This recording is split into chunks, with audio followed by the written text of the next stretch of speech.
We like sports and we don't care who knows. From shooting hoops to the Super Bowl. We like sports and we don't care who knows. Hey guys, and welcome to episode 6 of Flem and Lem. That's Lem. That's Flem. And we are Flem and Lem. We got a great episode coming your way this week. So we're trying something a little bit new. No video this week. Yeah. We're trying just the audio, just a real podcast type feel this week. A little bit something new. But Lem, why don't you give us a rundown what we got coming up? Yeah, so we're going to talk the huge NFL offseason, big week, trades, free agents. So we're going to break down who we think has won the offseason so far, what players and what teams have made the biggest impact. Plus, we're going to do some March Madness. Selection show is in, 38 minutes, Selection Sunday. So we're going to break down who we think are going to be the number one seeds, who are our favorites, who are our sleepers. And then we got some last words coming up. If you guys like the podcast feel of this, or if you prefer we go back to video, why don't you drop us a comment, see what we got going on, and then we'll see what we can make. But let's go. Let's go.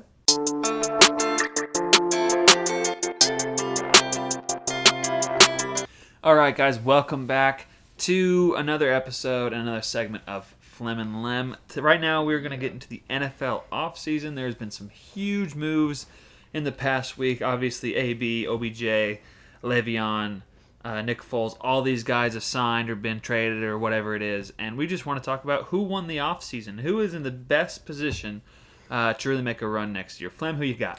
This is an easy question to me. It's definitely the Raiders. The Raiders.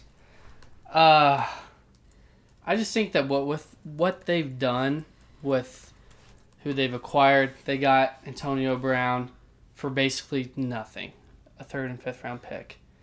They have 3 first round picks still. In essence, they didn't give up anything. They gave up Amari Cooper and Khalil Mack for Antonio Brown and 3 first round picks. I mean, to me, that's incredible. I think that they're building something.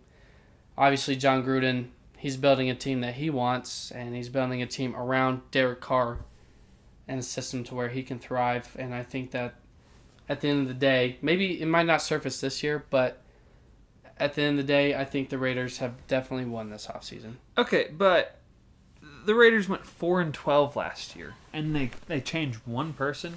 They get a wide receiver. Yeah, Grant, maybe top 3, top 5 wide receivers in the game. But they get a guy who's been compared to a cancer on the team. And that's it. That's all they got. Yeah, they have draft picks, but maybe those draft picks are good. Maybe they're not. Maybe they don't work out. Derek Carr has only had 1 winning season in his entire career. Like he's good, and AB is good, and they're going to be better. But 4-12 compared to, especially in that division, that's all gotten better. To me, the winner is Cleveland. This one's for you. They go out, obviously they make the blockbuster of a trade with OBJ that everyone in the sporting world, not even just football, sports world is talking about. Yeah, they gave up Jabril Peppers, but that's really, in my opinion, not that big of a loss.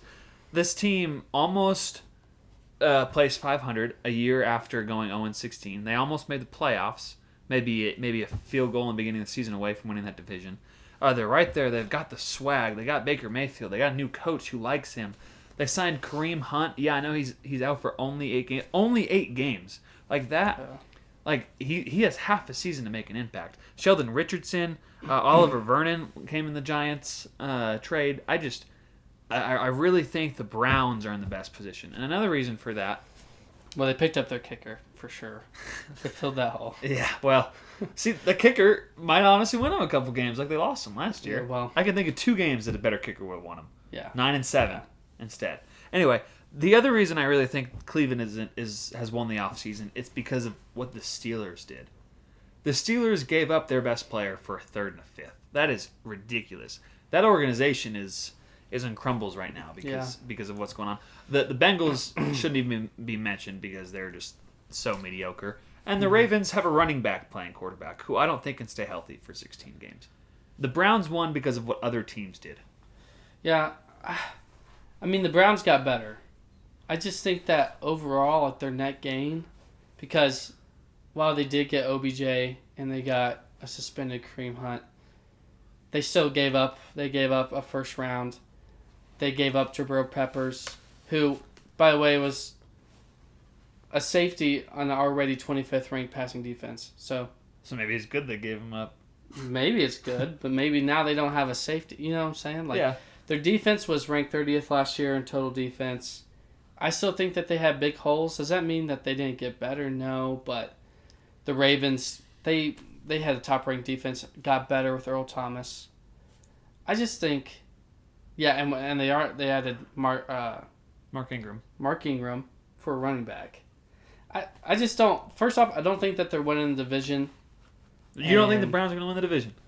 No, I don't think they're going to win the division. Not unless Lamar Jackson gets hurt. If Lamar Jackson gets hurt, then maybe. Should we make an on-air bet right now that the Browns win their division? I might make an on-air bet that the Browns don't make the playoffs. Whoa. Well, no, I don't think. I think they're out for a wild card. To make the playoffs, they have to win the division. To win the division. Yeah, there are too many other teams in the AFC. Yeah, then I don't think they'll win the division. Wow. The Ravens, like, they opened up as every favorites, single year. I don't think the Ravens can do it. and they do it. But then their defense does it, yeah. man. It's hard to beat the Ravens. But you think the Browns have bigger holes than the Raiders, who won 3 less games? Well, I'm not saying the Raiders are better than the Browns. You've seen they won the offseason. I'm just saying they won the offseason. Okay. Like, they set themselves up Okay. to be That makes a much little more more sense. better than what they were last year. Okay. But their net gain is bigger than the Browns' net gain. I think the move that I am most interested in is Nick Foles to the Jaguars. I'm really interested to see, is he a system quarterback in Philly, or what can they... Because the Jaguars, a year and a half ago, were knocking on the door of the Super Bowl. And so, with a quarterback who can actually throw a ball, that division's tough. You've got all 4 teams can now maybe contend for the playoffs. Right. I'm most interested to see how he performs and if the Jaguars can get back to even contending. Right, I agree with that. I do want to see because, yeah, they made the playoffs on that with Blake Bortles, who doesn't have a job right now. And obviously, Nick Foles, great experience, can win in the playoffs. I feel like he's a winner. Yeah. He's a gamer. A leader. So they still have a great defense. We'll see what they can do with that. But I think I'm excited to see what Le'Veon Bell can do with the Jets. I mean, they got solid. Now they have a young, solid core. Solid young core. Yeah, I really With like Sam Sam Darnold. Le'Veon Bell. So I mean, we'll see. the Jets are paying for the success. Yeah. So we'll see what they can do. The draft is still coming, so we'll see who makes those moves. It's a very defensive heavy draft, especially the first round. So we'll see what it is.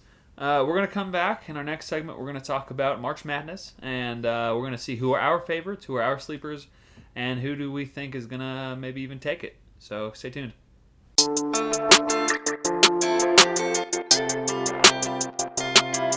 Welcome back.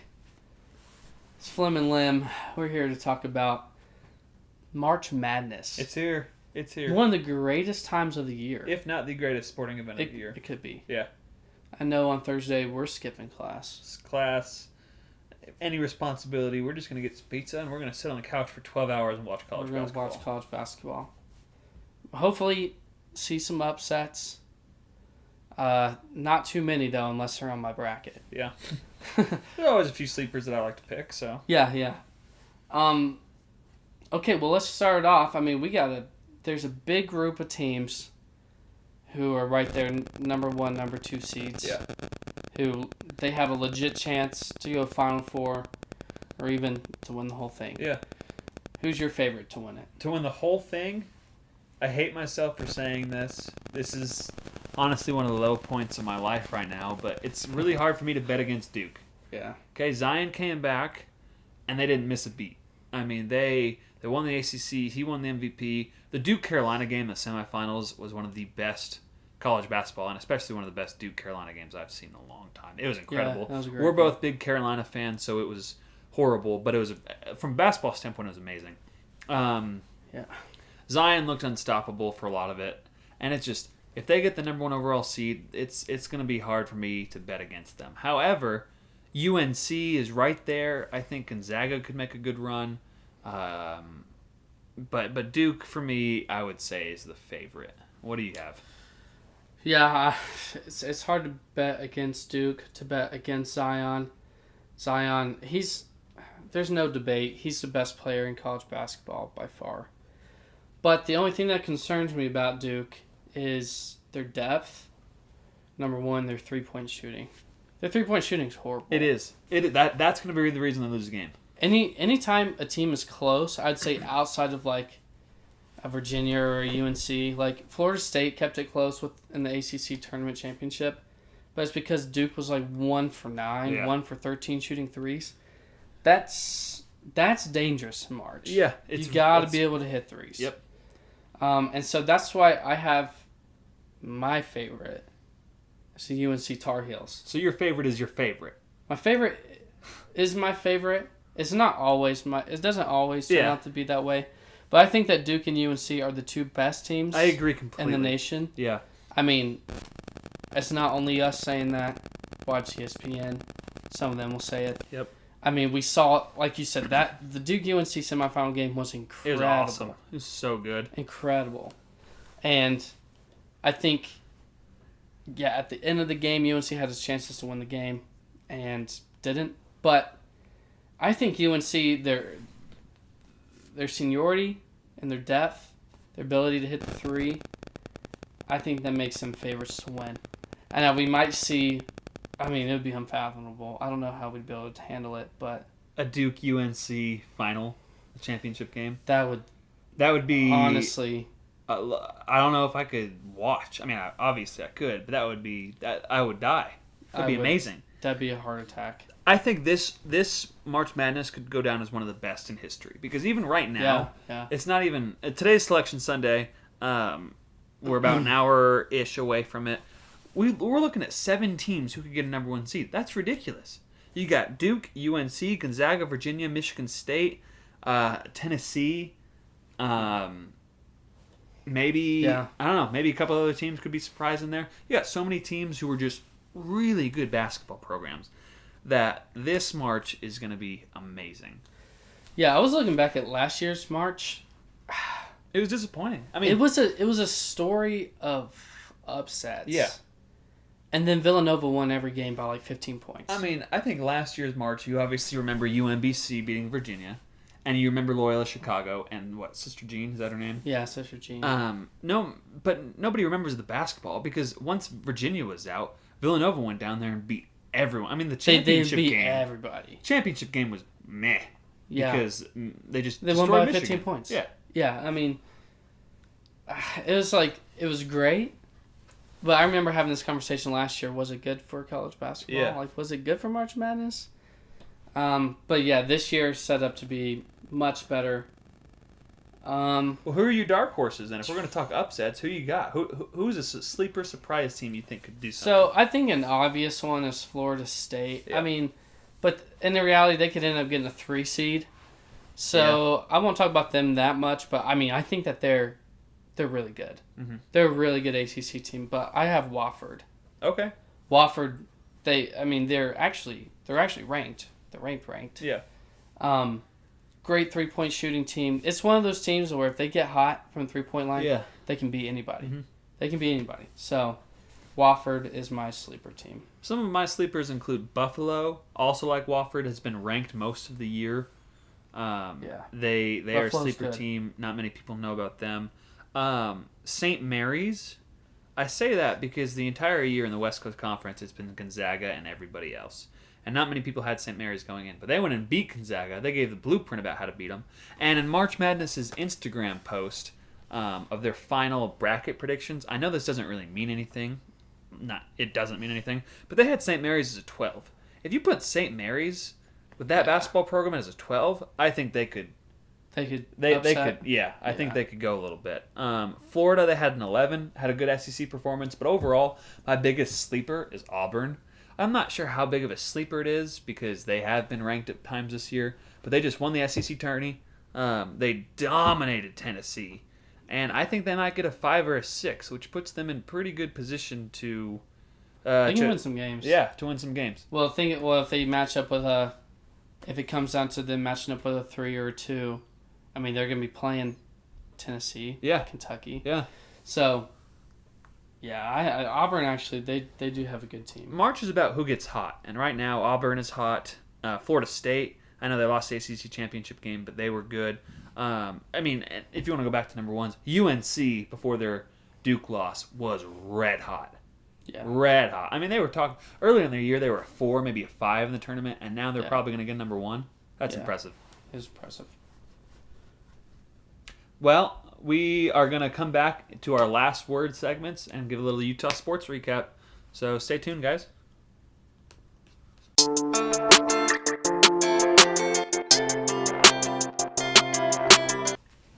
All right, guys, welcome back to our last segment. We are going to get into our Utah sports recap and our last word. To recap Utah sports, the biggest story of the week in my mind was that the BYU women's college basketball team, they won the West Coast Conference tournament and got the automatic bid to the NCAA tournament. Huge shout out. Paisley Johnson was the tournament MVP. Huge shout out to the girls. March Madness, like we've discussed, is one of the coolest events of the year and awesome achievement by the ladies. Yeah, kind of made up for the pretty disappointing loss by the men's team to San Diego in the semifinals. We thought the men's team would have a chance to play in the final. Quarterfinals. They lost in the quarterfinals. Yeah. They got destroyed. It wasn't a game. At one point, they're down by 44. So shout out to the women to revive that. In other news, the Salt Lake Stallions of the AAF got their second win of the year against the Memphis Express, former BYU, former Utah players on that team, so congrats to them. And Utah Jazz had quite the incident with Russell Westbrook. That was a big incident. It was. It was all over the media. Well, a little bit of racism, a little bit of hate speech, whatever you want to call it. The Jazz fan was banned for life.